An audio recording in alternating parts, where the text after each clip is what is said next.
Since winning the Champions League in 2012, Chelsea has seen a rotating door of managers, tactics, and personnel, which has led to a weird mixture of players left over from prior regimes. From Roberto Di Matteo to Frank Lampard, there have been 8 Chelsea managers since their triumph in Munich. While they have 2 Premier League titles, 2 Europa League titles, 2 FA Cups, and a League Cup since then, Chelsea has dropped off from being a regular title contender and a force in Europe since Mourinho departed in 2015.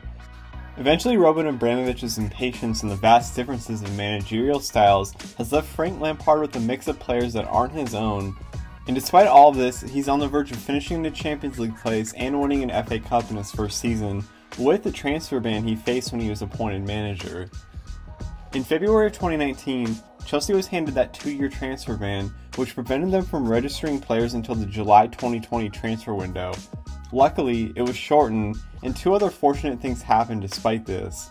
First, they had agreed for Christian Pulisic to join that summer window on January 2nd, after signing him and letting him finish the remainder of the season in Dortmund on loan.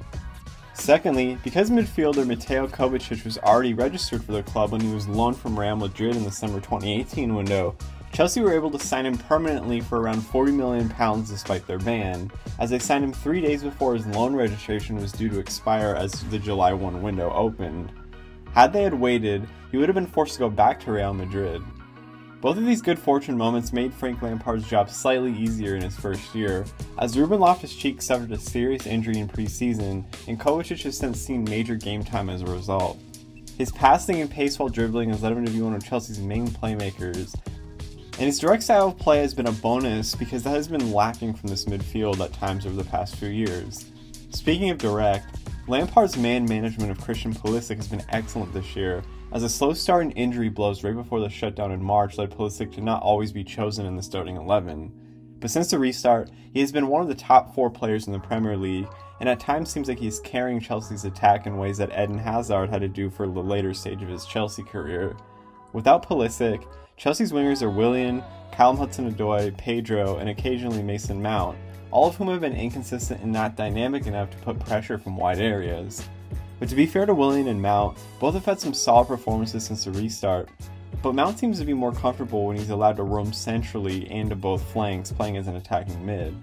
But Pulisic's pace and dribbling ability is something that neither of those two can quite replicate, as Willian can still do it in spurts, but he is getting older. Chelsea were also in a unique position in that their talented and much maligned loan army was available to give squad depth and Premier League level talent, as names like Tammy Abraham, Mount, Reece James, Kurt Zouma, and Fikayo Tomori have all contributed, especially earlier on in the season. Marina Granovska's shrewd business of offloading Hazard and Alvaro Morata means that Chelsea can spend big this summer, basically breaking even on overhauling their squad. Lampard has used his youth combined with past veterans signed like Olivier Giroud, Jorginho, Alonso, Rudiger, and Pedro to be currently sitting 3rd in the league in his debut season. Chelsea's squad on paper may not be as talented as Tottenham or Manchester United's, but Lampard's ability to change formations and generate chances to win higher scoring matches has led him to maximize what he has to work with. Lampard's preferred formation in the future will likely be a 4-3-3 attacking, which he has run the most since the restart, or 4-2-3-1, which will help better fit the signings that Chelsea will bring in this summer. But he has ran a 3-4-3, which we saw against Man United in the FA Cup, a 4-1-4-1, and a 3-4-2-1 on several occasions to compensate for the lack of wing depth when Pulisic was hurt. Chelsea has several areas to improve this summer to nail down their best 11, and it first starts with goalkeeping. Kepa Arrizabalaga had a good run of form late last season under Maurizio Sarri, which saw Chelsea win the Europa League, but has been wildly inconsistent and has faced loftier expectations due to his price tag at £72 million, which made him the world's most expensive goalkeeper. He has been dropped for poor performance under Frank Lampard and for the famous League Cup final dust-up and poor attitude under Maurizio Sarri. In addition to him replacing Sarri as manager last season and making it clear Sarri was not a long-term fit for the club, Kepa's performance over the past 2 seasons has seen his market value plummet to only around £28 million. This season, Kepa's save percentage is a woeful 56%, 9 percentage points lower than the next highest keeper and the worst mark in the Premier League. He has only saved 53 of 92 shots on target, and Chelsea as a team have conceded 49 goals, surprisingly 4 more than Arsenal, despite Arsenal getting most of the headlines for their poor defending. Chelsea has been able to overcome this because they can win high-scoring affairs, but in order to take the next level, Chelsea need to upgrade this position. Petr Cech, Chelsea legend and current club advisor, reportedly has a list of keepers that could replace Kepa or come in and compete with him. Right now there aren't any concrete links, but Jan Oblak's name is rumored recently, but the only way Chelsea could get him is if they pay his €120 million release clause, which would shatter the record for Kepa's transfer fee as the most expensive keeper. Another name is Andre Onana from Ajax, who would probably cost around £30 to £35 million and at worst compete with Kepa as the number one. Lampard is the type of manager to make these signings to create pressure within the squad for places, and any hope of competing for the league title again begins here, as Chelsea should, in my opinion, move off of Kepa and Willy Caballero this summer. Chelsea has a classic chicken or the egg paradox, with an equally inconsistent back four to go along with an inconsistent keeper. Does a back four make Kepa look worse, or does a better keeper make Chelsea's defense look better? The truth is that both are impacting each other. As we've seen in several games, players like Christensen and Rudiger both make individual mistakes with bad positioning to lead to goals. But peeling beneath the surface, Kepa has impacted this back four, and we can see that only one or two quality signings could make this back four into one capable of winning a title. Chelsea, despite conceding so many goals, has actually allowed the third fewest shots on target in the Premier League this season, only 4 less than City and 7 less than Liverpool. Arsenal has seen the second most shots on target in the Premier League, but also has the highest save percentage, showing how a class keeper like Bernd Leno can save a team points. If you switch Leno and Kepa, Chelsea could very well be second right now, and on another year without a dominant team actually win the title. The two big concerns for Chelsea are finding a center back and a left back. Alonso was brought in under Conte to play left wing back and is dynamic going forward but isn't a defensive presence and is limited strictly playing left back. Funds need to be raised for other transfers, and I feel like a team in Italy could use him as many Italian teams use wingbacks. Emerson is rumored to be wanted badly by Conte and Inter, and isn't a part of Lampard's future plans. Lampard has to play Cesar Azpilicueta at left back to compensate for this, and it isn't a long-term fix as Azpi's days are numbered due to his age. The two targets mentioned here are Nicolas Tagliafico from Ajax and Ben Chilwell from Leicester City.